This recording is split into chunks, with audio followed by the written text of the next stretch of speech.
орд төршийн иргэд одоо манай Монгол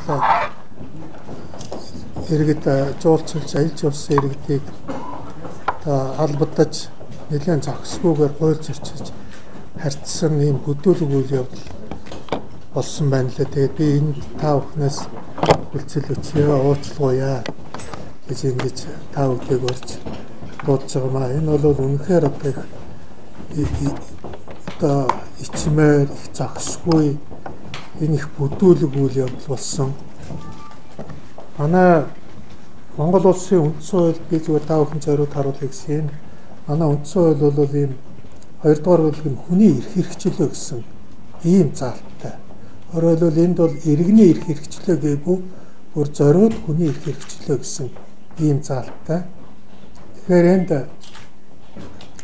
энэ заалтан дээр бол би бүр зориуд хэлье.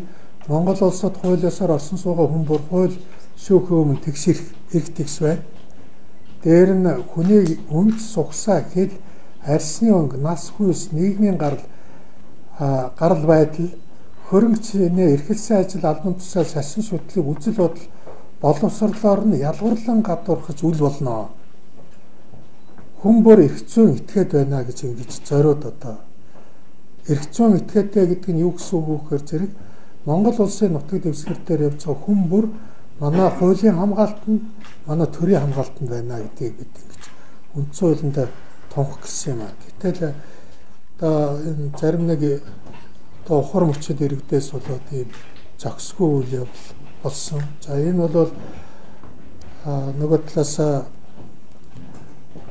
энэ үндсэн хууль зөрчөөд зогсохгүй бас манай эрүүгийн болон эрүүгийн байцаа шийдэх хуулийг бол зөрчсөн ийм зохисгүй үйл ажиллагаа байсан гэдгийг би зориуд хэлье. Ер нь иймэрхүү зарим нэг ийм одоо нүрэ нуусан их оронч өөрсдөө их оронч гэдэг. Та нар анзаарсан бол тэр бичлэг дээр бол бүгд нүрэ нууж өөрсдөө гарахгүй байгаа. Та нар тэрийг анзаарсан байх. Урд нь ч бас одоо нэг Вьетнам засварын газрын иргэдийг очиж бас ийм дарамтлсан явдал бас нүрэ нуусан гэдэг эднэр. Энэ бол үнэхээр одоо манай нийслэлчүүд бол ийм биш. Манай иргэд бол ийм одоо найрсаг бас ийм харилцаа гаргадаггүй. Бид ийм одоо хариуцлагагүй үйл ажиллагаа явуулж байгаа улсуудад бол улсуудын өмнөөс бол үнэхээр одоо ичж байна. Тэгээ бид энийг бол буруушгаж байна. Тэгээ би та бүхэс бол бас уучлал хүлцлийг бол гуйж байна. Надад зөв манай цагдаагийн дарга Болдбаатар байгаа. Мөн одоо манай хуулийн хэлцээнээр Готхон гэрэл байгаа. Энэ саяны манай үндсэн хууль болон хуулийг зөрчсөн тэр хүмүүст бол хуулийн хариуцлага ногдуулнаа.